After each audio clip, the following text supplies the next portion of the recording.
성경의 구조와 핵심으로 보는 하이라이트 성경. 오늘은 이 시간에 시편을 함께 공부하려고 합니다. 시편 중에서 1권을 공부하는 거죠.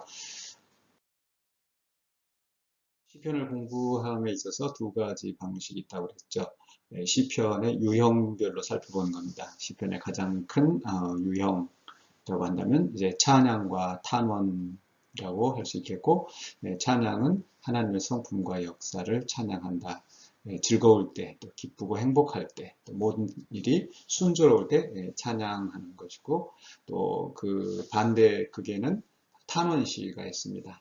탄원시는 공경 가운데 하나님의 도우심을 호소하는, 탄식하면서 하나님의 도우심을 호소하는 그 시편이라고 할 수 있겠죠. 그 중간에 이제 감사시가 있었습니다. 감사시라고 하는 것은 공경의 상황에서 하나님께서 도우셔서 그 공경의 상황이 지나갔을 때 감사하는 거고, 신뢰시라고 하면은 아직은 곤경 가운데 있지만은 그 구원의 하나님을 신뢰하는 그러한 내용이라고 할 수 있겠습니다.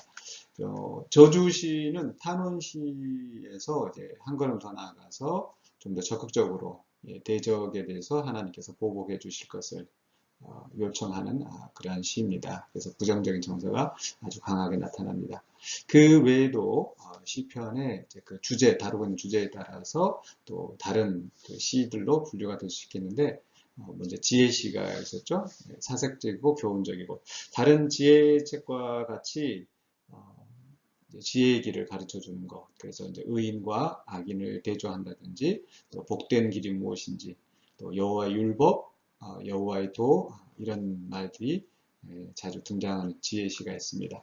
그리고 창조시가 있었죠. 창조시는 하나님께서 이 세상을 아름답게 창조하셨다. 그 창조의 아름다움을 노래하는 것이라고 한다면, 그 다음에 왕권시는 이 모든 세상을 하나님이 다스리신다. 그리고 제왕시가 있습니다. 제왕시는 하나님의 통치를 대신하는 대리통치자에 대한 내용이고, 그리고 마지막으로 시온시가 있죠. 하나님의 통치의 중심이라고 할 수 있겠습니다. 그래서 하나님의 성전, 하나님의 임재하심이 있는 그 시온. 그래서 하나님께서 그 시온을 보호하시고 또 시온에서 하나님의 백성들을 지키신다. 그런 시온시가 있겠습니다. 바로 그 외에도 이제 역사시나 또 참회시, 제의시, 또 여러 가지 분류가 있는데, 일단 우리가 기본적으로 앞에서 설명한 10가지 그 분류를 가지고 시편 전체의 흐름을 살펴볼. 네, 시편을 이렇게 개별적으로 유형을 따라 살펴보는 방식이 있고요. 또 다른 방법은 시편 전체를 살펴보는 겁니다. 시편 한 편 한 편이 개별적으로 독립된 또 메시지 의미를 담고 있지만은, 또 이 150편이 전체 구성이 우연히 또 아무렇게나 되어 있는 것이 아니라 일단 그 의도를 따라서 편집되었다라는 거죠. 우리가 당장 시편을 읽어볼 때 그 시편이 그 권으로 1권부터 5권까지 5권으로 묶여 있었습니다. 그리고 그 시편에서 앞부분에서는 이제 1권부터 3권까지는 이제 탄원이 훨씬 더 많았었고요. 또 후반부 4권과 5권에 가서는 찬양이 압도적으로 많았습니다. 그래서 시편 전체의 흐름은 탄원에서 시작해서 찬양으로 끝이 나는 그런 해피엔딩의 모습을 보여주고 있죠. 그리고 또 시편 안에 들어가서 보면 이제 1편과 2편이 시편의 서론으로서 역할을 합니다. 그래서 표제어가 없는 시편이 앞에 놓여 있고, 그리고 마지막 146편부터 150편까지 해서 또 표제어가 없는 시들이 모여 있으면서 대할렐루야, 영광송, 대영광송으로 마무리가 되어지죠. 그리고 그 가운데 3편부터 150편까지가 바로 시편의 이제 본론 부분이고요. 그래서 이 시편 전체가 이렇게 구성되어 있으면서 어떤 메시지를 전달하느냐, 한마디로 이야기하면은 이 성경 전체의 주제라고 할 수 있는 하나님의 나라를 이야기하고 있다는 겁니다. 하나님이 다스리신다라는 거죠. 그래서 이 하나님이 다스리신다는 주제가 이 시편에서 굉장히 중요하게 부각되어 있는 것을 우리가 놓치지 않고 봐야 되겠습니다. 자, 그 시편이 하나님의 나라, 하나님의 다스리심을 어떻게 이야기하고 있는지 바로 그 서론 부분을 보면은 알 수가 있습니다. 서론 부분 시편 1편은 바로 이제 지혜시에 해당합니다. 지혜시에 해당하는데 그 주제는 무엇일까? 그래서 시편 1편이 주로 다루고 있는 것은 바로 율법을 묵상하면서 율법을 따라 사는 삶이 행복한 길이다라는 거죠. 그래서 또 율법은 하나님의 나라에서 어떤 위치에 있었습니까? 하나님의 말씀으로 순종하면서 살아가는 것이 하나님의 통치가 이루어지는 방식이라고 그랬죠. 그래서 그 하나님의 말씀에 바로 율법, 하나님의 명령인 거죠. 그래서 하나님의 통치 아래 사는 삶이 결국은 행복한 삶이다라는 거고요.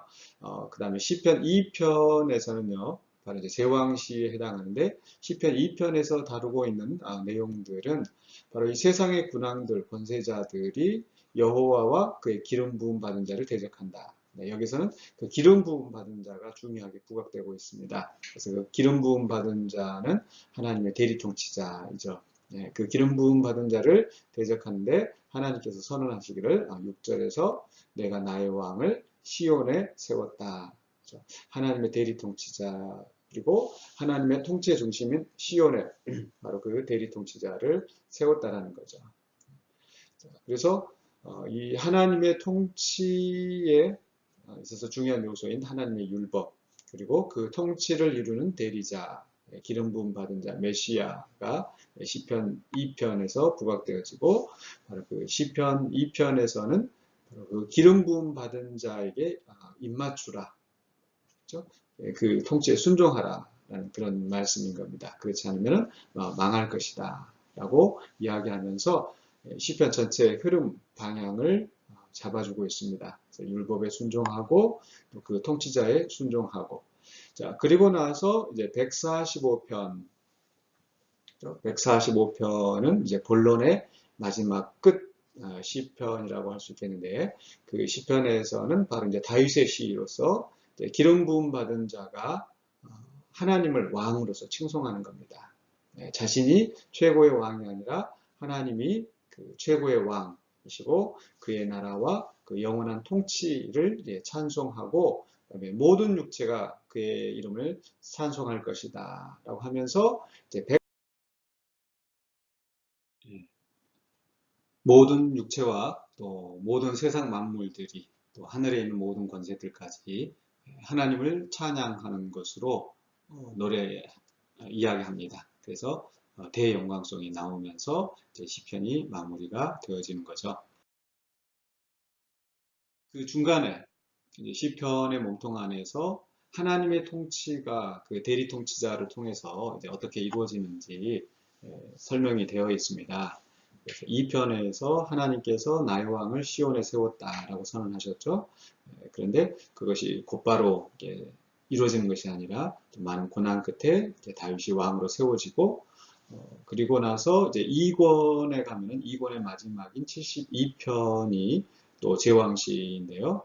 그 제왕시에서는 그 다윗의 왕권, 정의로운 통치가 또 그 후세에게 또 이어지기를 기도하는 그런 내용입니다. 그래서 왕의 아들에게 주의 공의를 주소서 또 주의 판단력을 왕에게 주소서 하는 것은 하나님 주신 지혜로 또 공의로 이 세상을 또 그 하나님의 나라, 하나님의 백성들을 온전히 통치하도록 기도하는 거죠. 그래서 2권에서는 다윗의 왕권이 그 다음 세대로 이어져가는 그 다윗 언약에 대한 시들이라고 할 수 있겠습니다. 그런데 이제 불행하게도 3권에서는 그 다윗의 후손들이 온전히 나라를 다스리지 못해서 그 나라가 망하게 되죠. 그래서 시편 89편, 3권의 마지막인 89편에서 하나님께서 그 기름 부음 받은 자에게 노하시고 버리셨다. 그래서 그 나라가 망하게 되었다라는 것으로 이제 3권이 끝이 납니다. 그러나 이제 4권에서는 하나님의 통치를 주로 이야기하면서 하나님의 통치가 이 땅에 온전히 이루어지고 있고 인간의 나라는 망했지만은 하나님의 통치가 계속되고 그 하나님의 통치에 의해서 이제 회복되어질 것을 이제 간구하는 그런 시편이 바로 4권이라고 할 수 있겠습니다.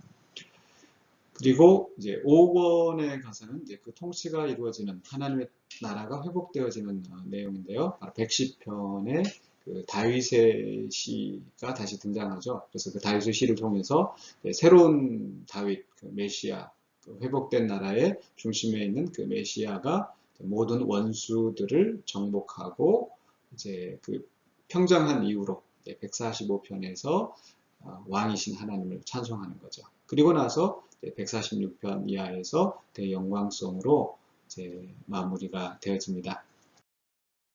자, 이렇게 시편 전체는 하나님의 나라를 주제로 짜임새 있게 구성되어 있기 때문에 시편을 개별적으로 보는 것뿐만 아니라 시편 전체 구성을 염두에 두고 살펴보는 것이 필요합니다. 그래서 150편이 5권으로 편집이 되어 있는데 그 5권에 한 권 한 권 낱권씩 그 제목을 붙여서 그 내용을 요약해서 기억하시는 게 좋겠죠. 그래서 1권은 다윗의 고난입니다.